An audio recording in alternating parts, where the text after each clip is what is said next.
कहां कहां का पानी पीती है, तब मेरे मित्र वो रक्त तुमको रक्त बनते, सात धातु बनती है, इसके बाद अलग से एक दुग्ध की धारा बनती है, तब तुझे पिला रही है। और तू तो मुख में आया, तू कहीं उगर रहा है कि फेंक रहा है। मैंने एक मनुष्य के बछड़े को देखा, उसकी माँ ने दूध भर दिया और उसने यूं निकाल के फेंक दिया। अरे पागल, तुझे मालूम होता ना ये दूध कैसे आया है तो कभी नहीं फेंकता।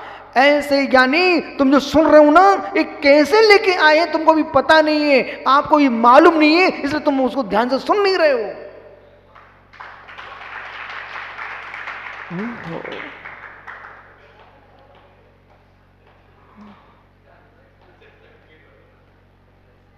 आइए, नहीं मालूम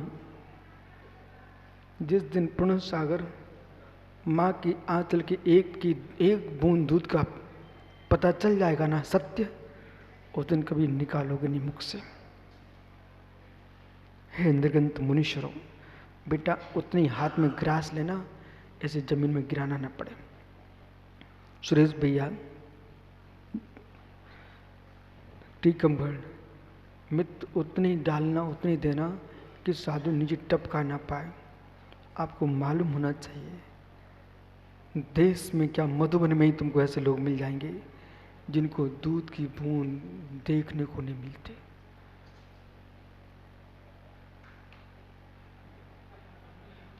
मित्र, अनुभव करके साधना करना चाहिए। तुमने भरवाली ऐसी बादाम ऐसे छोड़ दिए,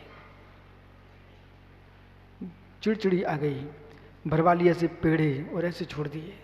सुब्रत सागरी, मैं भी एक दिन खड़ा देख रहा था, एक जो मेरे मंदिर में ऐसा भाव आ गया, क्या कर रहा भाई, तो श्रावक भी तक क्या कर रहे होंगे, आप भी थे मित्र, ऐसे छोड़ दिए। इसलिए महात्मा सदैव जी, वस्तु की कीमत समझो, वस्तु की कीमत समझो, देने वाले विवेक रखें, लेने वाले विवेक रखें, वस्तु की कीमत समझो। जब एक पेड़ा छोड़ दे कोई साधु यतन सागर जी, उसमें भाव देखो, फिर जिनवाणी कितनी अर्गवान है, इसकी कीमत समझो।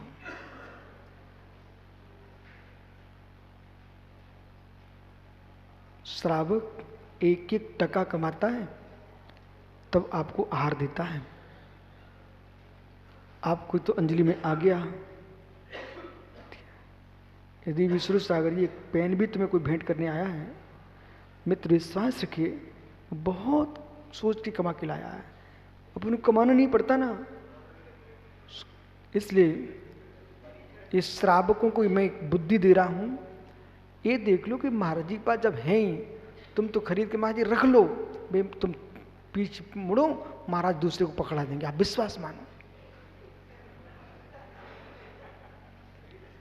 क्योंकि माँ जबरदस्ती मुख में चम्मच ना ला रहे बच्चे के दूध की, वो दूध की कीमत नहीं जानता, पेट भर गया है, वो नीचे डाल देता है, तुरंत निकालता बाहर, फिर तुम रोती रहो। ऐसे मेरा आप लोगों से कहना है, श्रावकों से, साधुओं को जबरदस्ती ना डायरियां दो ना पेन दो, आवश्यक पड़े दो, नहीं तो विश्वास हो, मैं स्वयं बोल रहा हूं ना, मैं क्या करूंगा, दुकान लगाऊंगा क्या, तुम जबरदस्ती रख रहे भैया, तुम दूसरे को दे देंगे, ले जाओ। मात्र प्राश शुद्ध आहार दो, और एक बार पूछ लो महाराज जी से, कोई डायरी पेन आदि की आवश्यकता हो तो जरूर दे के आए, और नहीं आवश्यकता तो न उन्हें परिग्रह बनाए, न ऐसा दाता बनाए कि फिर उनको चेहरा देखना पड़ता कि लव को दूं कि कुश को दूं कि निश्चय को दूं कि पंकज पुत्र को दूं। अब वहां देखो राग की धारा क्या बनती है, साक्षात बोलो बराबर है कि नहीं। मालूम चला जो राग देश को हानि करने के लिए बेचारे समय में जाने के लिए आए थे, आपने पुनः परस में लगा दिया। सारस्वत जी, तुम्हें भी सोचना पड़ता, अब किसको दूं, सोचना ही पड़ेगा जब रखोगे तो। बोलो समझ सागर बराबर नहीं है क्या, एक भी सामग्री आएगी तुम सोचोगे अब मैं इसको दूं किसको, ये लंबा भक्त बनेगा, ये छोटा भक्त बनेगा, ऐसे मन में भाव आते हैं। वहां सोचिए हम अपने सुसमय की हत्या कर रहे कि नहीं कर रहे हैं। अरे श्रावक, तू तो रख के चला गया और मुरजाज की चर्या भ्रष्ट हो गई उससे।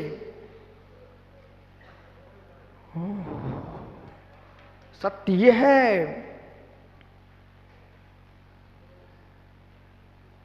बराबर है। विश्व सागर भैया सुब्रत सागर ने डायरी भेजी एक जगह, उस डायरी पे नाम लिखा था, वो डायरी पहुंच गई और कुछ दिन बाद वो डायरी बाजार में बिकते मिली, उस पर नाम लिखा था, सो पकड़ी गई। एक महात्मा जी को डायरी भेजी, उन्होंने पूरी डायरी इकट्ठी करी और जाके बाजार में बिकवा दी। अब तुम क्या करोगे मित्र? इसलिए जिनमानी लिखो। एक श्रावक ने डायरी दी और विष्णु सागर ने ग्रंथ लिख दिया, आहा, उसका द्रव्य धन हो गया, उसका भाव धन हो गया कि हजारों वर्ष तक जिन शास्त्र की रचना हो गई। अब धन हो संसार जीवस्य ज्ञान दर्शन अवसत्वा, जीव ज्ञान दर्शन अवसत होने से स्वभाव नियत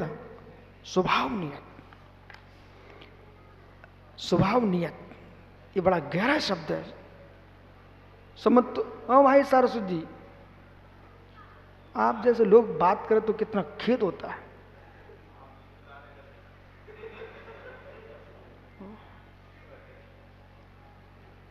क्यों दूध फैला रहे हो? स्वभाव नियत अनादि मोहनी, आपका दोष नहीं है, वो भी यहां पर लिखा है। स्वभाव नियत होने पर भी अनादि मोहनीय उदयावसात, अनादि मोह के उदय के बस से क्या करें, बार बार वहीं भटकता है जीव। अनुवृत्ति उपरक्त, जिसने छोड़ दिया है परम स्वभाव उपयोग, क्या किया? नियत स्वभाव को ग्रहण करने के परसमय को त्याग करके, सुसमय का तो त्याग कर दिया, परसमय के त्याग पूर्वक जो कर्म थे, मोक्ष था ना, तो स्वयं पूर्वोक्त उपग्रह से सत्ता, ऐसा सुसमय के ग्रहण परसमय के त्याग रूप जो मोक्ष है, पर उसको यहां व्याख्या करते हुए आचार्य भगवान कह रहे हैं, ज्ञान दर्शन स्वभाव में अवस्थित होने पर भी स्वभाव से नियत निश्चय रूप चारित्र जो निश्चय अनुभूति है होने पर भी जीव अनादि मोहनीय उदय अवस्था, अनादि मोहनी उदय के उदय से आवरण अनुवृत्ति वृत्ति परत्व उपरोक्त सतः, इस प्रकार से वो जीव ने क्या किया? मोहनी के अनुसार परित्याग करके उपरोक्त उपयोग रूप जो अशुद्ध उपयोग वाला होता है, क्यों होता है? शुद्ध स्वभाव का त्याग कर दिया मोहनी के बस होकर के। समुत्पाद भाव विश्व रूपस्य, उसका परिणाम क्या हुआ फिर? विश्व रूपस्य, विश्व रूप। आप आइए पुरानी गाथाओं पर, विश्व रूपा, जैसे विश्व रूप शब्द है तो पर्याय पे चले जाना। इस जीव ने समुपात भाव विश्व रूप अनियत गुण, जो नियत गुण था ना, ऐसी अनियत अवस्था प्राप्त किया। विश्व रूप पर्यायों को नाना पर्यायों में भटकता रहा, पर समय में प्रवेश कर गया। ज्ञानियों समुत्पा भावे से, अरे भाई कहां पढ़ रहे हो तुम? विश्वरूपत्वात्, तो विश्वरूपत्व नाना पर्याय को प्राप्त करके अनियत गुण पर्यायत्व परस्य, अनियत गुण पर्यायों को प्राप्त करके पर समय समुत्पा पर चरतम भवति यावत, जो नाना अवस्थाएं, देखिए संसार की नाना गतियों की अपेक्षा से व्यंजन पर्याय को देखिए, और नाना विकल्पों की दृष्टि से गुण पर्याय को देखिए। तो यहां गुण पर्याय की प्रधानता से व्याख्या कर रहे हैं। गुण पर्याय की जैसी भिन्नता होगी वैसी व्यंजन पर्याय बदलेगी। ये अंदर में प्रवेश कर जाइए। चक्रेश मित्र देख, इसको लोग समझते नहीं है। प्रशंसागरी महात्मा समझसागरी ये तत्वों गहराई में जाइए। आपको लगता है कि वे प्रशम सागर ऐसे हैं, गुरुजी ने नाम ले लिया, वो माला फेर, तब उनसे कुछ भी नहीं कह रहे, लेकिन उनसे कुछ भी नहीं कह रहे, मैं भी फेरते मिल जाता तो मेरी घटिया खड़ी कर देते, ऐसा आप सोच रहे हो। लेकिन ये तुम्हारा सोच जो है ना, ये आपने अपने मतिश्रुत ज्ञान को विचित्र कर दिया। विचित्र कहाँ गया? अपने मतिश्रुत ज्ञान को प्रणव सागर जी विचित्र कर दिया, और विचित्र करके उसको दूषित कर दिया। और जिसने अपने गुण पर्याय को दूषित किया है, उसके नियम से व्यंजन पर्याय दूषित हो गई। लो गया जीव काम से। अब सुन लो मोक्ष मार्ग कैसा है। देखो इन लोगों को समझ में नहीं आ रहा है, लेकिन आप तो विद्वान हो, ज्ञानी हो, मुनिजन हो, लेकिन मैं क्या कह रहा हूं, व्यंजन पर्याय उन्हीं की विकृत होगी जिनकी गुण पर्याय विकृत हो गई। अब गुण पर्याय तो अपने हाथ में है, गुण पर्याय अपने हाथ में है, गुण पर्याय अपने हाथ में है। इधर देखो मित्र, दादा प्रकाश संजीव मित्र, प्रणाम करना आपके हाथ में है, प्रणाम करना अपने आपके हाथ में है, व्यंजन पर्याय गुण पर्याय आपके हाथ में है। जैसे कि आपके पास में नोट हो, पैसा हो अच्छे, तो आपके आरुण में जितनी गैयां हैं सब आपके हाथ की। पैसा होना चाहिए, पैसा है ना आपके पास। मालूम, बुंदेलखंड में एक गांव में मैं गया, वहां पर एक जैनी के आम के बगीचे थे। उसने दिखाया, महाराज जी ये भी बगीचा मेरा, ये भी बगीचा मेरा, ये भी बगीचा, आम के बगीचे थे। एक व्यक्ति ने पूछा, महाराज जी से ये तो पूछो ये बगीचे आए कैसे। मैंने पूछा, भाई ये बगीचे आए कैसे? बोले महाराज जी हमारे दादा इतने दमदार थे। बोले क्या हुआ? ये बगीचा तो राजा का था, ये बगीचा तो राजा का था। तो राजा साहब के बगीचे से हमारे दादा के मन में एक सामान्य विषय था, एक आम तोड़ लिया। वो किसी ने जाके शिकायत कर दी। उनके मुख से क्या निकल गया? अरे बनिया ने आम तोड़ लिया। बोले बनिया ने आम कैसे तोड़ा? उन्होंने सूचना कह दी राजा साहब से। बोले कितना चाहिए? बोले राजा कुछ नहीं कर पाया, राजा के खरीद लिए। बोले अब बोलो बनिया ने आम तोड़ा कि हमने मालिक ने आम तोड़ा?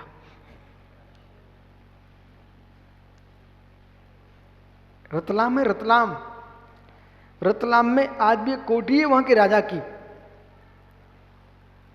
सुब्र सही, जिसमें आप वाचन करके आए हो। प्रमाण सागर ने चातुर्मास किया जिसमें। ओम अग्रवाल जी हैं, दिगंबर जैन हैं, उनके पास आज भी राजा की कोठी है। अब सोचिए जैन ही कितने धनाढ्य, वहां के जो राजा की कोठी थी वो ओम अग्रवाल ने खरीद लिए।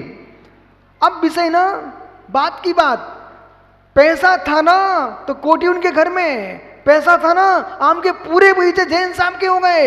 ऐसे दादाजी प्रकाश जी, आपके पास पैसे ना, पूरे आपके गांव की गैयां तुम्हारी हो जाएंगी, पैसे होना चाहिए। ऐसे मित्र परिणामों की विशुद्धि का द्रव हमारे पास होना चाहिए, पूरे सिद्ध सरा पर मेरा अधिकार होगा।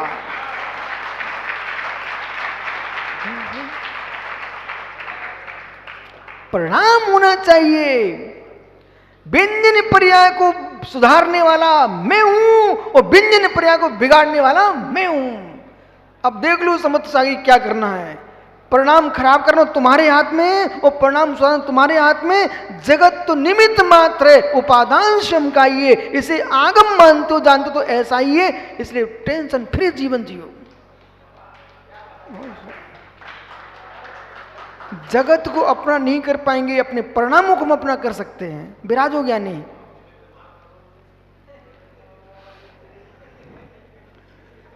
ये आप बोल रहे हैं, हम कहां बोल रहे हैं?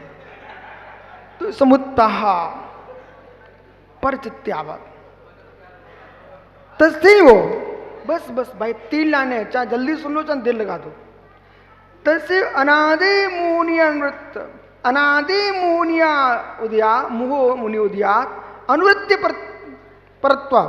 उस अनादि मुनि की वृत्ति को छोड़ करके अत्यंत शुद्धोपयोगस्थ अत्यंत उपयोग सत्ता समुद्धापात को प्राप्त हुआ। भाव एक रूपत्व, भाव एक रूपत्व अनियत गुण पर्याप्त सुसमया, यानी नियत पर्याय गुण पर्याप्त सुसमया, जो नियत गुण पर्याय है उस समय है, वो अनियत पर्याय वो पर समय है।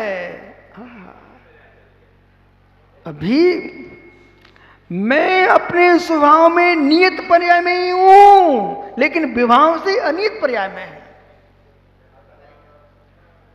अरे भाई, सुसमय सुचरतमिति यावत अत खलु यदि कथंचनो भिन्न सम्यक ज्ञान ज्योतिर्जीव परस्मय व्यासा।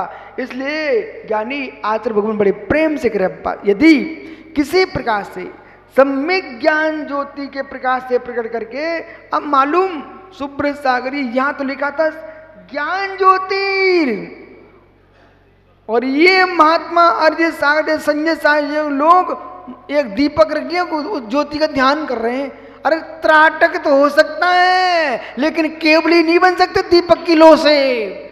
दीपक की लो से केवली बनते होते तो सारे बेचारे पतंगे जल के भस्म हो गए, ज्योति बना रही तुमको भगवान। दीपक की ज्योति से नहीं बनोगे दीपक पुत्र, दीपक की ज्योति से नहीं बनेंगे बेटा। केवल ज्ञान सम्यक ज्ञान ज्योति में लमग्न हो जाओगे तो सुसमय में लीन हो जाएगा जीव। ज्ञान ज्योतिर्जीवा परस्मय उदास, परस्मय का त्याग करके सुसमय सुसमय को प्राप्त करते, तदा कर्म बंध अवश्यम प्रभस्यति। नियम से कर्म बंध भ्रष्ट हो जाएंगे, भस्म हो जाएंगे। ये तो ही जीव स्वभाव नियतम चरतम मोक्ष मरती। इसलिए जीव का जो स्वभाव है वो नियत स्वभाव ही चरित्र है, वही मोक्ष मार्ग है, ऐसा जानना चाहिए। से संसार मार्ग है। आपका समय हो गया। इसलिए ज्ञानियों द्रव दृष्टि आत्मा स्वभाव परिभाव भिन्नम, आत्मा स्वभाव परिभाव, आत्मा का स्वभाव प्रभाव अत्यंत भिन्न महावीर स्वामी की